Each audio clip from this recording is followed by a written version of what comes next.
fais de la place à tout. Puis, je remets toujours ça en question parce que je, m- je me regarde depuis l'extérieur, puis à l'extérieur, ce que j'entends, c'est beaucoup de clés, le discernement des autres a sa raison d'être, mais il n'y a pas sa raison d'être dans moi, puis il m'influence.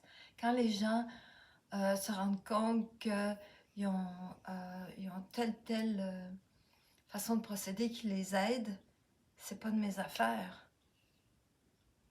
Donc, ce qui fait que je reviens à moi par, euh, par, euh, par besoin d'efficacité, parce qu'il n'y a rien comme ce qui vient de soi pour... Puis là, je vais faire une nuance. Quand je dis ce qui vient de soi, quand je dis je vais faire de la place à de tout ce qui vient de moi, ça inclut les ouvertures à l'autre. Mais l'ouverture à l'autre, elle vient de moi. C'est comme l'ouverture à l'existence de la manipulation. C'est un peu la même chose. La parole, c'est une bonne activité pour se rendre compte qu'il vient beaucoup de choses de soi. C'est une fontaine d'idées qui, en partie, sont des... comment on dit ça? Des idées qui ont été importées. Euh, Puis sans compter les idées qui sont ressassées d'une mémoire, qui aussi relèvent d'importation. Parce que dans le passé, on ne faisait que ça, importer. Alors, aujourd'hui, on peut importer des concepts nouveaux, surtout grâce à l'expansion je ne sais plus comment appeler ça parce que le monde boycotte le mot supramental, qui est un mot nouveau pour moi, hein, que j'avais jamais utilisé, que je connaissais mais que je détestais, je n'aimais pas le PR. Bon, je sais pas, ben, toujours est-il que je le boycottais. Et bon, en tout cas, quel que soit le nom qu'on donne au mouvement de l'arrivée de la conscience, je parle de tout ça. Alors, comment l'appeler? En tout cas, dans le mouvement de l'arrivée de la conscience, il y a beaucoup d'idées nouvelles. On rentre en contact avec... Je rentre en contact avec des gens avec qui je ne serais pas rentrée en contact avant. Parce qu'avant, je rentrais en contact avec les gens par des mécaniques karmiques. La mécanique karmique est encore là. Okay, parce qu'il y a encore beaucoup de toutes sortes de complexes, supériorité, infériorité, des attentes par rapport à ces complexes-là, ça, de la dépendance, d'avoir un public ou d'avoir des bourreaux. J'ai tout ça, moi, c'est encore tout activé. Donc, il y a encore un aspect karmique, mais c'est pas la même chose parce que c'est pas du tout la même chose. Mais vraiment, là, vraiment pas du tout. J'ai été chercher le mot karmique, qui est un mot propre à l'évolution, mais c'est ça, dans le fond, c'est la vibration qui va faire réaliser. Moi, si je parle du karma, comparé à si je pouvais en parler, maintenant j'en parle avec une centricité mentale, un contact mental. Alors, plus, c'est pas, non, on s'entend, je veux dire, un début, ok? Alors, il y a toute la différence au monde entre 0 et 1. Disons que c'est 1 sur une échelle, whatever. Fait que, avant, c'était 0. Ok? C'était juste une espèce de brume, d'une intuition, de... Non, même pas, même pas. C'est comme si l'intelligence dans ma vie était seulement au point de vue euh, de événementiel, en quoi l'événementiel dans ma vie avant reflétait ma personnalité. Il y avait un effet d'aller-retour entre ma personnalité puis l'événementiel. Puis là, je reconnaissais il y avait quelque chose, bon, il y avait une intuition. Ça s'arrête là. Il y avait vraiment aucune compréhension, aucun aspect expansif de ma personne. Et aujourd'hui, il y en a un, et je reprends les termes d'avant: karma, mémoire, mécanique, systémique, tous ces mots-là, astral, mental, éthérique, tous des mots qui tout d'un coup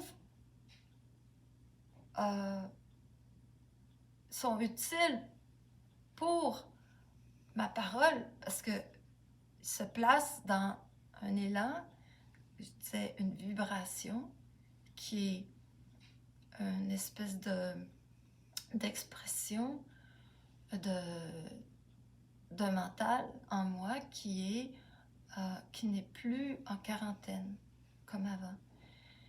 Et donc ce mental en moi qui est enfin raccordé à un océan, mais encore de façon indirecte, filtrée, oui, subjective, très personnalisée, et illusionnée et manipulée, je veux dire. Mais c'est quand même plus cette illusion d'être là comme quelqu'un qui se traîne les pieds sur la surface de la Terre, d'incompréhension en incompréhension. Ce n'est plus ça. Et ce nouveau ça, il a besoin des anciens mots. Alors, je récupère tous ces mots-là. Et donc, c'est plus... Où je m'en allais avec tout ça? C'était pour dire quoi, non? Ah oui, j'inclus tout. Oui, j'inclus tout. Moi, pour moi, ce qui compte, c'est la parole, quoi. C'est le contact mental, c'est ce besoin que j'ai d'exprimer. Pas de m'exprimer M apostrophe dans le même sens que le moi en quarantaine de jadis, mais le M apostrophe, là, m'exprimer, c'est un moi qui est qui n'est plus en quarantaine. Je vais pas développer ce point-là, mais il n'est plus en quarantaine. Il n'est plus en quarantaine. Donc, le fait de le répéter, ça m'aide, moi, à en voir l'avantage,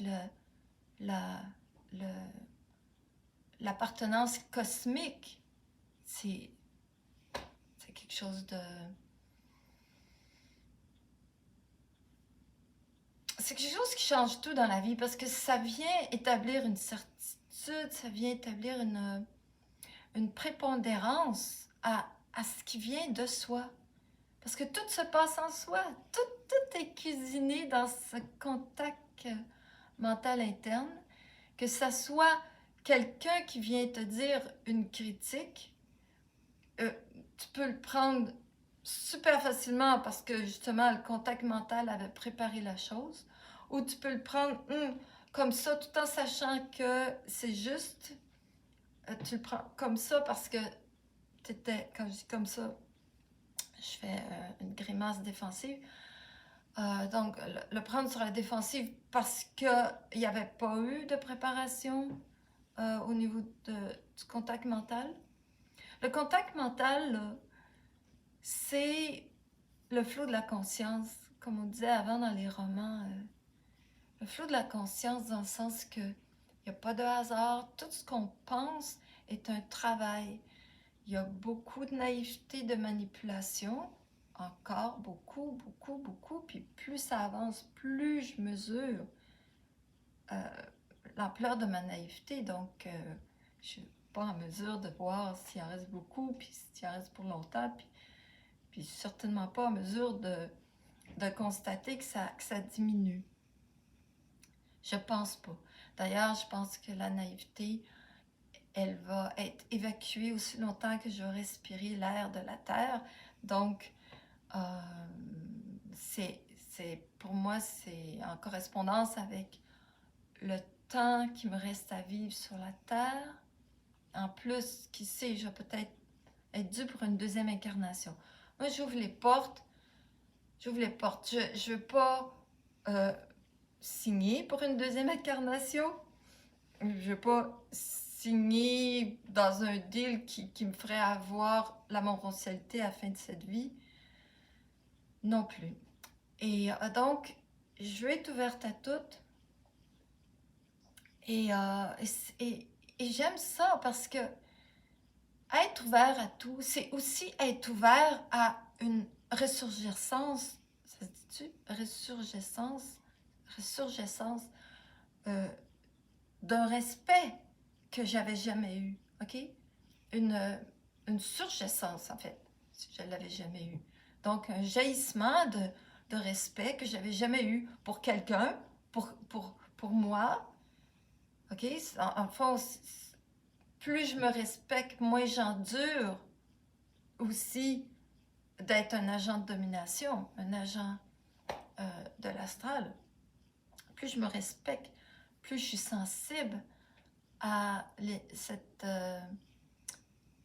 cette rechute dans le mental inférieur qui est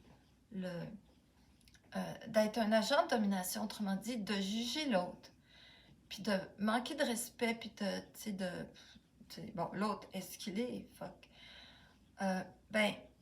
Donc, de juger l'autre, c'est automatiquement revenir en quarantaine, sortir du contact mental interne. Puis là, ça peut faire qu'on rebondit dans le contact mental interne. Et donc, en accueillant les choses qui sont susceptibles de nous faire sortir du contact mental interne, ce n'est que pour mieux revenir. Et tout est un tremplin pour revenir au contact mental interne. Et le contact mental interne, c'est un tremplin vers la paix. Fait que tout nous mène au tremplin vers la paix. Et c'est pas nécessairement dans l'instant.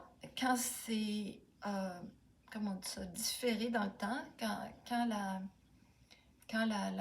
la sortie de route elle dure des heures ou voire des jours, ah ben c'est parce que il y a des choses qui sont niées, qui ont été niées, qui sont regardées. C'est pas de l'analyse intellectuelle, là. C'est encore là la capacité de se ressentir, de s'apercevoir qu'on est mal, qu'on est dans une souffrance psychologique inutile, qui devient utile à partir du moment où on s'en rend compte. C'est là son utilité, parce que tout a une utilité. Alors, la souffrance psychologique, elle est inutile, mais elle est utile dans le sens que elle nous pointe vers le centre. Elle nous pointe vers un retour au centre, le contact mental interne. Elle nous rappelle la vanité, dans le sens l'inutilité de la quarantaine, inutile à notre profit. Il n'y a pas de profit en soi dans la souffrance psychologique, sauf celui de revenir en mode libre de la forme. Parce que c'est ça qui se passe au centre. On est plus libre de la forme. C'est sûr qu'au centre, la communication utilise les formes, mais c'est des formes qui ont été préparées, qui ont été suffisamment intégrés pour qu'on en soit libre. Et donc, la communication mentale interne peut nous parler de façon à nous apaiser, à nous faire sortir d'un cercle vicieux X là, qui faisait qu'on souffrait psychologiquement. Bon, je voulais faire quelque chose de court, mais c'est ça. Donc, dans ce sens-là, moi, je suis ouverte à tout. Parce que tout va mener vers quelque chose. Que ça mène à une colère contre l'astral, que ça mène à une colère contre le mental. La première étant chez moi beaucoup plus fréquente que la colère contre le double. Parce que ma relation au double étant toujours en transmutation, ouais, c'est comme si tu connaissais quelqu'un dans le monde qui bourlingue beaucoup, puis là, tu veux communiquer avec, puis tu sais jamais comment rejoindre. Aujourd'hui, on sait que ce problème-là n'existe plus avec les cellulaires, puis tout ça. Mais bon, c'était une métaphore des années 90. OK, bye!